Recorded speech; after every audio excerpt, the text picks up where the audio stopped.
So today we're beginning a three-part series based on this really neat little book called The Law of Divine Compensation by Marianne Williamson. And I selected it because it really is a pretty nice and concise description of how we work with the law. Now, if you're familiar with Marianne's work, she's very much involved as a student of, and a teacher of the Course in Miracles, and a lot of the language of that is a little different than the language we use, but it means the same thing. You know, I find that if you insist that everyone speak to you in a certain way, you miss a whole lot of great information. So this might expand our comfort zone a little with some of the vocabulary that you use if you choose to read the book, which I recommend. And we have them in the bookstore, and if you decide to get it on Amazon, just use our shopping service and we get a donation. So, and I'm just going to do some selected quotes from the first part of the book, and next week the middle, and then the following week the third part. From a metaphysical perspective, every experience begins with a thought, and our experience changes when we change the thought. That's a pretty concise statement of the basic truth that we believe. A lot of people don't believe that, though. I mean, because our conditioning and the way we're conditioned to see reality tends to be different than that. We tend to see ourselves as reacting to the world, that the world does what it does and people do what they do and we experience what we experience, and then we think about it and then we respond in some way. You know, we figure out a way to make it work for us, or to deal with it, or to overcome it, or to give up, or whatever it may be. But what we're not consciously aware of, and what most of us haven't been taught to be consciously aware of as we grow up, is that whatever it is you're thinking about, you thought about it before it happened, in terms of creating what Dr. Ernest Holmes calls a thought atmosphere, which we would call, another term for it in psychological terms, is a self-image. You know, your self-image is all of the beliefs that you have about yourself, about the world, about reality, about the way things should be. And you've accumulated these beliefs. They build by the way you think about things. And when you showed up on this, you know, in this incarnation, shortly after you showed up, you began to create your self-image. Mostly when you're a little tiny infant, you know, you're not doing it with language, you're doing it with feeling. You know, but it's very important, because feeling continues to be the most important element of the thought process in terms of determining what you come to believe. So the stronger the emotion that goes with a thought, the more impact it has in your subconscious. Okay. Now most people, I remember when I first, back in the 80s, I used to do a program in the police department that taught this kind of stuff. And it was like nobody had heard about it. You know, now, over the last few decades, that's changed some, and more people are at least aware that our thoughts are connected to what we believe, and that there's a relationship to what we believe and what occurs in our experience. But it's still not everyday kinds of things for everybody.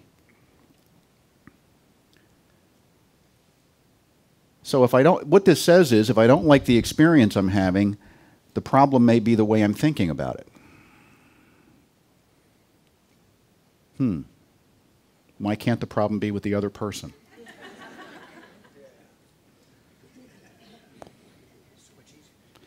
Well, that would be nice if it was, but it isn't.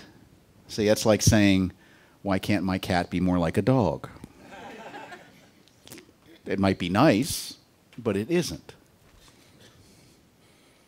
So we build this self-image, and the self-image then becomes like a filtering system that all of our perceptions are filtered through to determine what the perceptions mean. Just, you know, the things I'm saying now, you're filtering through your self-image belief system. So it's like you perceive something, and it can be through any of your senses. You perceive something, and the first thing you do subconsciously, now this is important, it's subconscious, you're not aware that you're doing it, is you associate it. Have I seen, heard, smelled, tasted anything like this before? And you go through your memory banks. It takes about a 32nd of a second. Pretty quick time.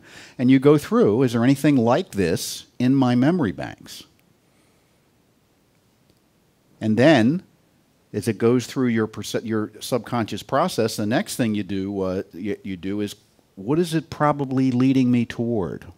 In other words, what's it mean? And then you make a decision or you react out of that meaning that you get. And it's very simple how it works. You're doing this all the time. You know, the example I usually give, and I'll give it again because it's a good example, is like, let's say you're in downtown LA and you decide to cross the street and you step off the curb into the first lane, and out of the corner of your eye, through your peripheral vision, you notice that there's a Los Angeles County bus in that lane about 50 feet from you, let's say, and it's moving toward you. You notice that with your perception. And so you go inside and you say, have I seen anything like this before? And you go through your catalog of buses. You do. You go through your catalog of buses, and the bus is doing something, right? It's moving. So you check, are buses supposed to move? And you have in there, you probably have moving buses as part of your experience, so that's okay. See, if the Bank of America building were coming down the street, that wouldn't compute, because when you did the association, that's not supposed to be happening. So that would, you probably go, ooh, right? But the bus is, it's a bus, and the bus is moving. So far, so good. But then, and you probably don't even know you know how to do this, you do a really complicated and very complete triangulation calculation.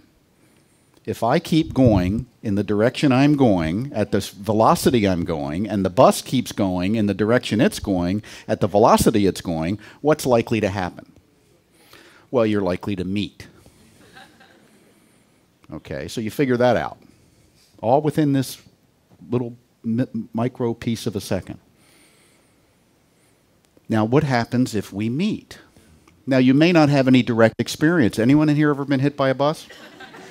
I actually had one time. Yeah, I have. You know. It was at the airport. You know.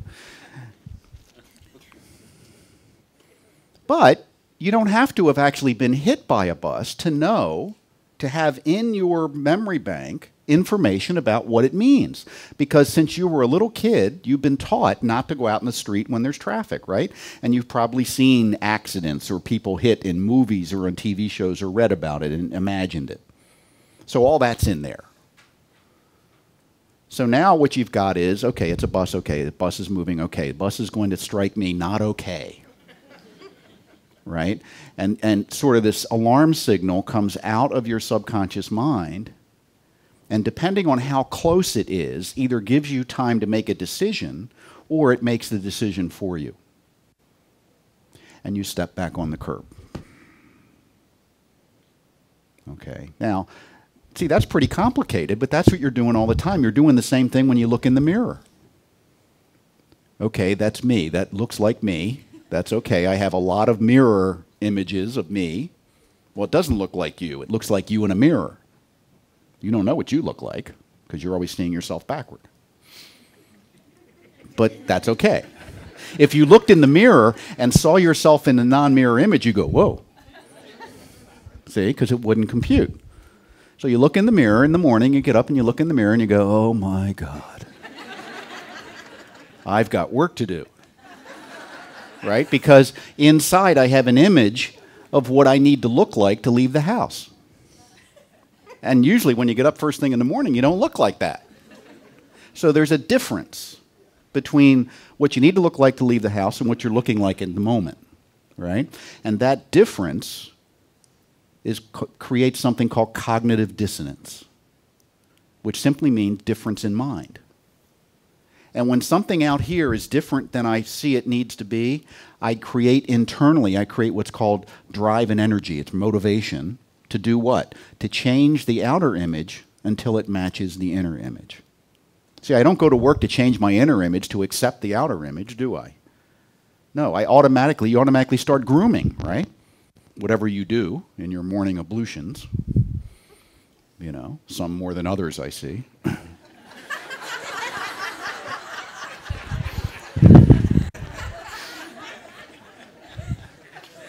it's a weekend. Yeah. But in any case, you don't groom yourself up to infinity either, do you?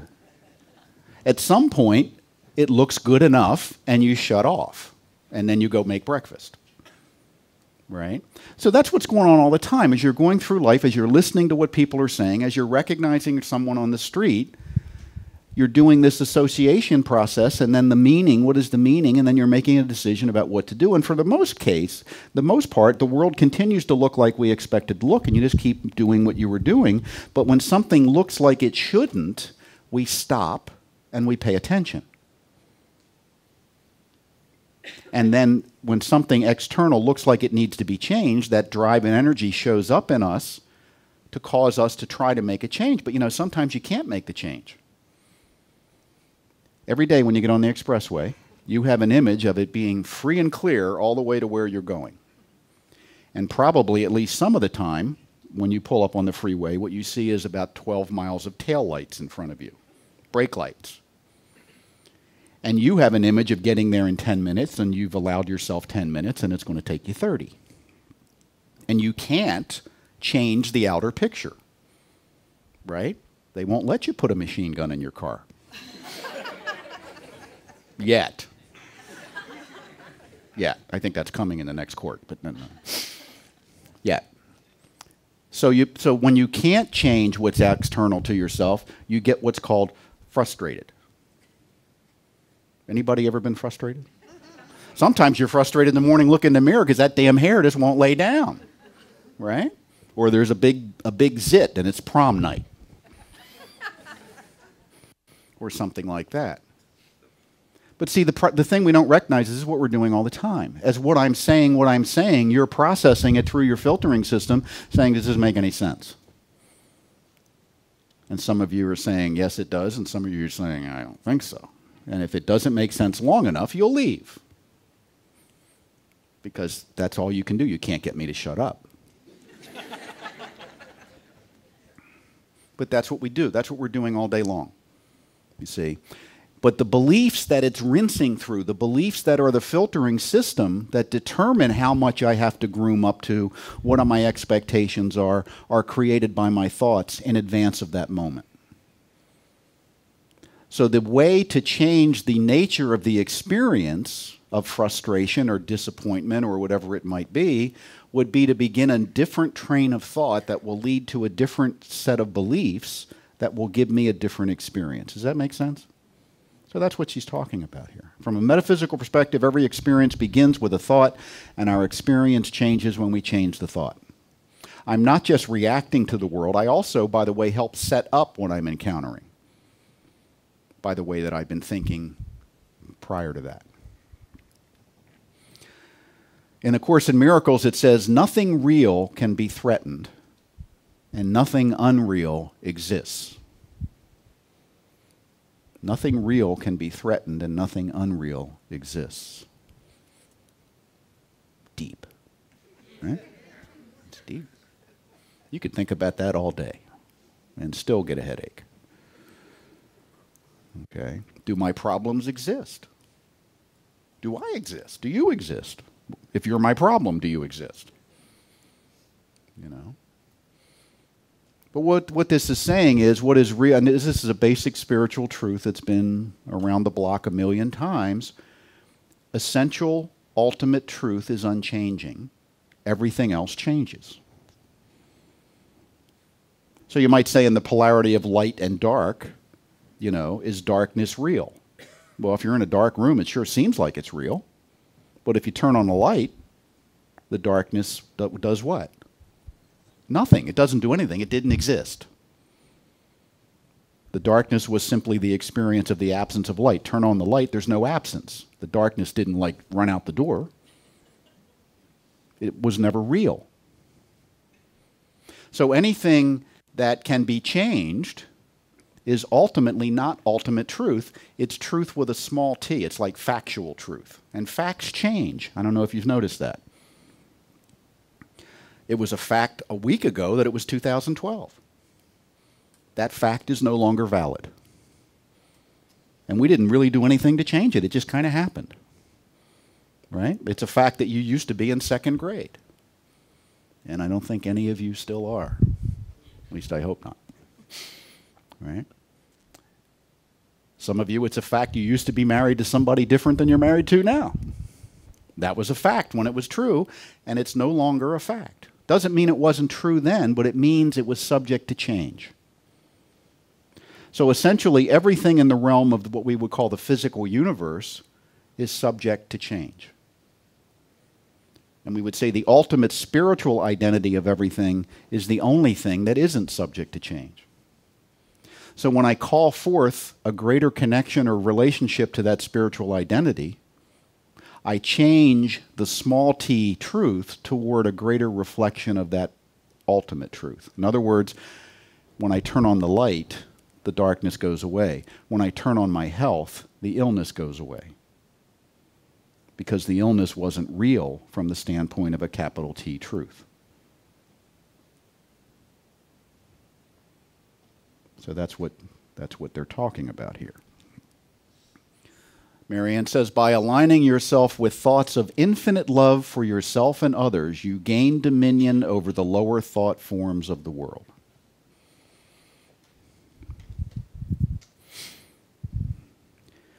By aligning yourself with thoughts of infinite love for yourself and others. And this, by the way, is the law of divine compensation.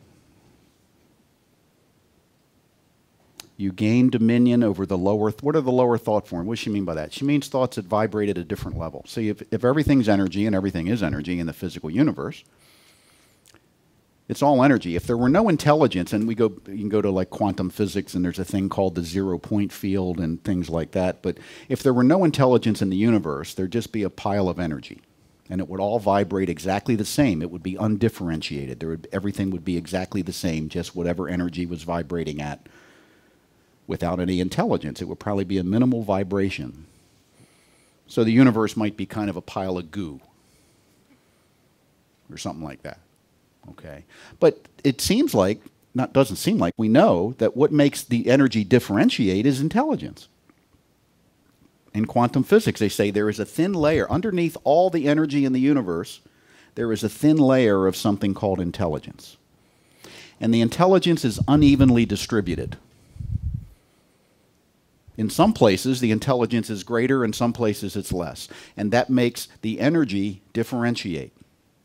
That makes stuff look different than other stuff. So you, by definition, are a disturbance in the quantum field. Someone says, what are you? Say, I'm a disturbance in the quantum field. And so are you. I know you are, but what am I, right? You're a disturbance in the quantum field. You are a point of intelligence, a point of cosmic awareness that has attracted to it some of the energy in the universe and made it vibrate at certain levels to create a body. But you're not discrete. In other words, the body doesn't operate independently of everything else. It's part of everything else. So as you're sitting here right now, you're exchanging parts of your body with everyone else. At the level of atomic and subatomic particles. You're shedding atoms by the billions as you sit, and you're gaining atoms by the billions. So turn to the person next to you and say, thanks for the atoms. And say, you're welcome. Because it's happening, you know. Fortunately, that happens beneath our sensory awareness. Because we'd all look like Pigpen. Remember Pigpen from Peanuts, you know, with the cloud around him, you know? If we had that level of sensory awareness, that we'd all look like a cloud. We wouldn't look like a discrete being. We'd all look like clouds. Most of us, if you're of a certain age like me, when you were in school, they taught you an atom looked kind of like a little solar system of discrete electrons floating around a solid center or nucleus. No, now they're able to photograph atoms, they're clouds. And the electrons are points of light that show up and disappear and don't travel the space between where they disappear from and show up in another place. And the nucleuses do that too. They pop in and out of existence, and you can't tell where they are when they pop out of existence. And they do it thousands of times a second. So you are a whole bunch, like maybe a trillion atoms, probably more than that because you got a trillion cells, and each cell is probably a couple of 100 trillion atoms that are popping in and out all the time. It's amazing we can see you.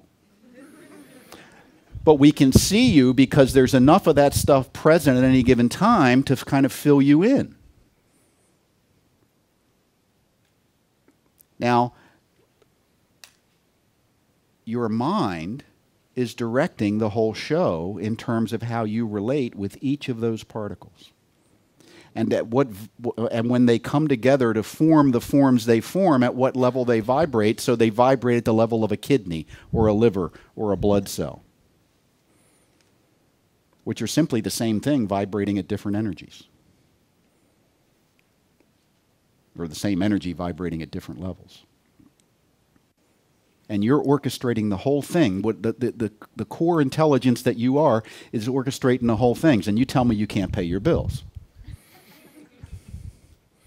You're managing a trillion cells, doing a trillion and 100 trillion quadrillion gazillion atoms, and you can't get your checkbook together.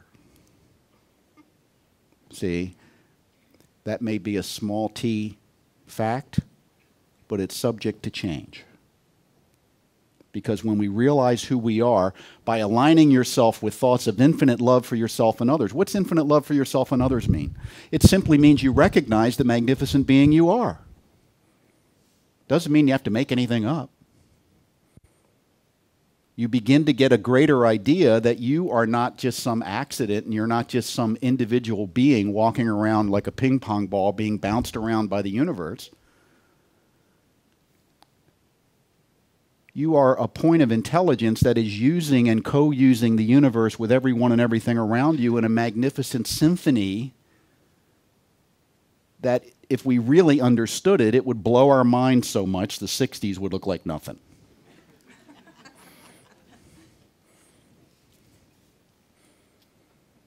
And when you do that, when you simply acknowledge that is true about you and it's true about everyone else, it becomes hard to see others as lesser or see yourself as lesser because you realize it just ain't so. And when you stop seeing yourself as lesser and you stop seeing others as lesser, your life works better.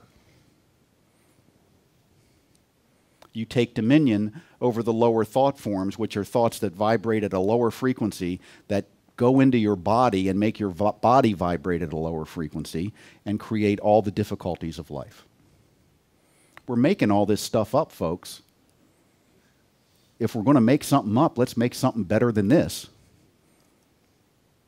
Because all it requires, and people say, oh, it doesn't. You know. I put a thing on Facebook yesterday, I think it was, and it was like, I was thinking about how adversarial many of our systems are, like our politics and our court system and stuff like that, right? You don't get a bunch of people sitting together saying, what's the best thing we can come up with? You get a bunch of people trying to defeat a bunch of other people. And that was actually a big step forward to do that in an organized, nonviolent way when it was developed as a democracy about 300 to 400 years ago. But maybe we're ready for another step. And what would that other step look like? Maybe that other step would look like people cooperating. Maybe all the lawyers get in a room and say, what's the best thing for the person, the victim, the perpetrator, the society, and everything else? What if we got all the best minds looking in the same direction? What if everybody in Congress sat down and said, let's not decide who wins the next election. Let's decide what's best for the nation going forward. Not that they'd all agree, but you take the need to defeat someone out of the equation. You see? And I put something like that up. It was some statement like that. And somebody said, Timothy Leary died a long time ago. That proved that love and fairness don't exist.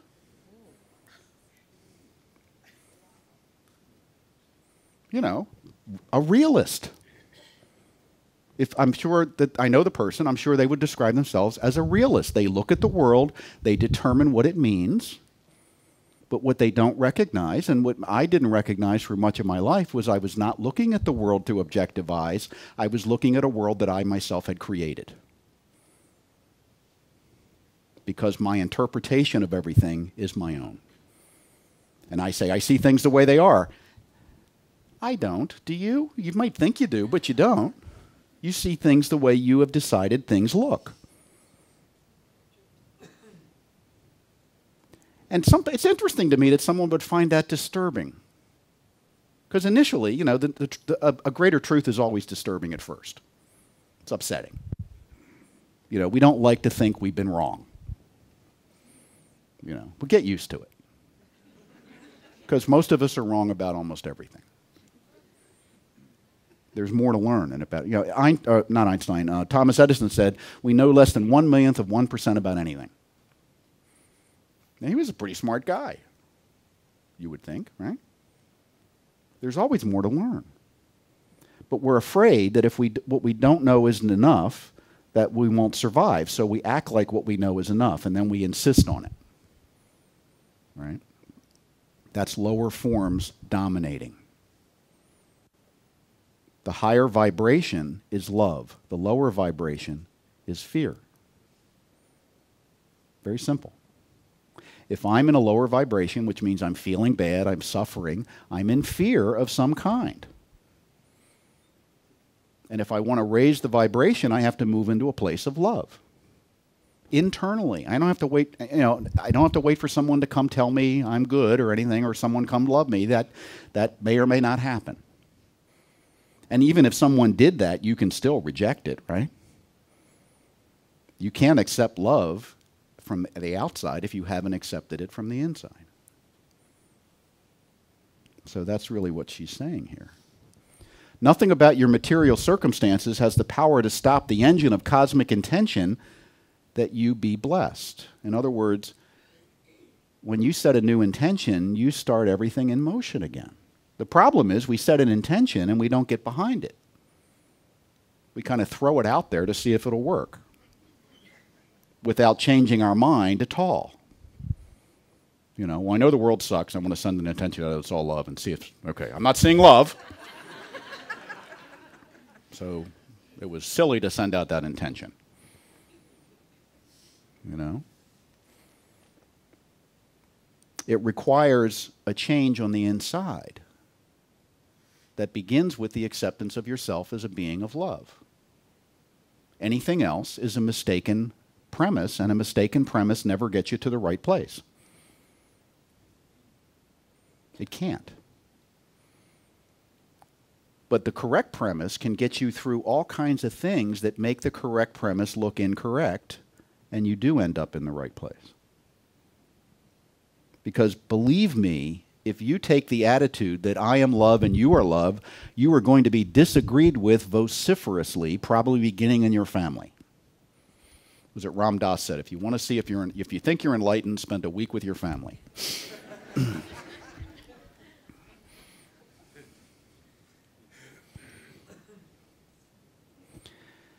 And she talks about faith in the 3rd chapter. Faith is not just a theological principle, it is a mental and emotional muscle. And the faith we talk about here is the faith that simply says, I have faith in the law, that the law works. It's the same degree of faith, as I always say the same thing. How much faith do you need to make this stuff work? The same faith you have when you flip on the light switch that the light will come on. Well, that's not faith. I know it'll come on. No, you really don't, because sometimes it doesn't come on. Sometimes the light bulb burned out. Sometimes you didn't pay the electric bill. But when you flip that light switch, if the light doesn't come on and you're surprised, you have faith. So when you decide to build a better life, when you do a prayer treatment or something to generate something greater in your life, if you're surprised if it shows up, you don't have faith. If you're surprised that it doesn't show up, you do have faith. And some of us have more faith in the negative than we do in the positive. And what you have faith in will continuously manifest in your life. Because by your faith, you are directing all those little atoms and electrons how to form. By what you really believe is so. And push come to shove, an awful lot of people believe that they're not worthy, that they're not good, that they're not wise, that they're not worthy of love, that they can't give love or receive love, because they believed the wrong people. Who told them the best that they knew? Life sucks and then you die. And that's a possible way of living, but it's a very small t way to live. And you can look around and find lots of people that live that way. That doesn't mean it's the only option. But it is an option. Understand that. It's a choice. It's always a choice. We are never at the mercy of anything that doesn't involve our choice. Even if somebody has a gun to your head, you still have a choice. Always. Faith is power. It changes life by changing you. If your life isn't working, get a new you. What's a new you? A new you is the same you but thinking differently. It's a you that's in love with yourself and with the world. It's a you that doesn't identify with people who don't get that. You may notice them, you can love them, you can try to support them, but you don't identify with the way they're living. There's a lot of toxic folks out there. They're not really toxic people. They're people that think toxic thoughts over and over and over and over. And what we think, we become. No exceptions to that. These are, this is the law of divine compensation. It's not kind of the theory of divine compensation. It's not the speculation of divine compensation. It's the law. And this is kind of law that is a divine law. Divine laws can't be broken. They're not like the laws they make in Sacramento. It's more like the law of gravity. See? If you don't believe in the law of gravity, go up on the top of the building and jump off and see what happens. The law will work. But if you really accept the law of gravity and learn to work with it, you can fly. Airplanes fly using the law of gravity. Because when you have a greater understanding of the law, you can use it more fully. Same with these kinds of laws. When I have a greater understanding of the law of mind, of the law of how my psychology works, I can make greater use of it. It's very simple. Putting love first means knowing that the universe supports you in creating the good, the holy, and the beautiful. It means knowing that you're on the earth for a purpose and that the purpose itself will create opportunities for its accomplishment. Two major ideas here. One is the universe supports you. What does that mean? It means that the universe says yes to whatever crazy cockamamie idea you come up with and accept. If you say the world's going to hell in a handbasket, the universe says, right you are, and that will be your experience. If you say that my life is a work of art and a symphony and I am love all the time, the universe will say, right you are, and that will be your experience. And the two people that I just talked about could be standing side by side, and they'd look at each other, and it would confirm what they already believe. Because we don't change our mind by seeing the difference. When we see the difference, we redouble our belief. That just proves. See how happy that person is? That proves the world sucks. How does it do that? I don't know, but it has to. So a school shooting proves we need more guns and proves we need less guns. Both are absolutely true based on the perception that they come from. The opposite of a self-evident truth is not a falsehood. The opposite of a self-evident truth is another self-evident truth.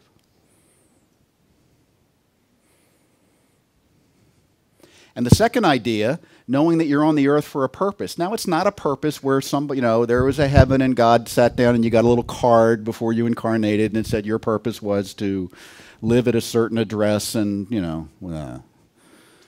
Gandhi got a bigger card than you did.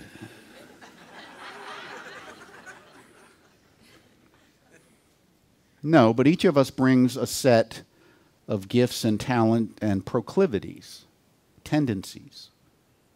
And when we are in alignment with our highest truth and we express those freely and fully, our lives work and we affect the world around us, the creation around us, in a positive way. That's what that means. If we all got that, probably a lot of things that people do today wouldn't even exist. You know? We wouldn't have any need for a defense industry if everybody got love. I don't know if the economy could stand that.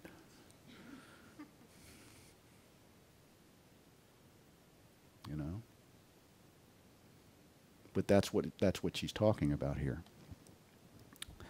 So what we begin with is the basic recognition. And it's so basic that sometimes we miss it completely. And it's simply this. You are magnificent beyond measure. And the fact that there are 150 or so people sitting in this room who are all magnificent beyond measure does not make you any less so.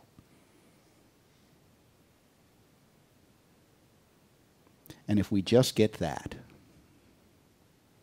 and we decide to think in accordance with that, and we decide to recognize it first in ourselves, because you have to recognize it first in yourself.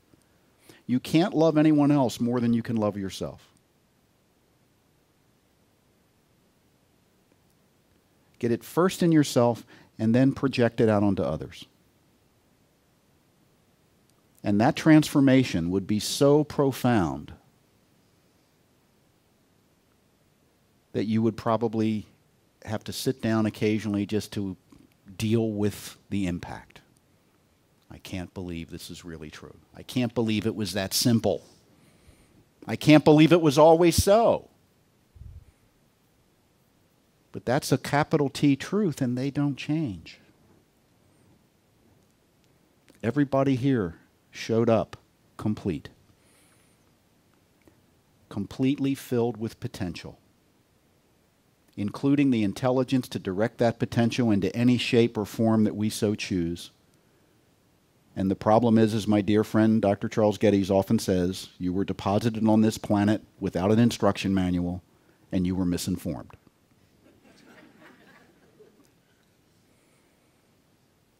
But that can end today. And the only one that can inform you correctly is you. I can only point you back to you, because that's where the controls are. That's where the decisions are made. That's where the thoughts are generated. And it's a matter of shifting direction, setting sail for a new port. That's where the good stuff is. But you got to give up the old route to get there. So that's part one. We have 2 more weeks of this, and I hope you enjoyed it. Thank you very much.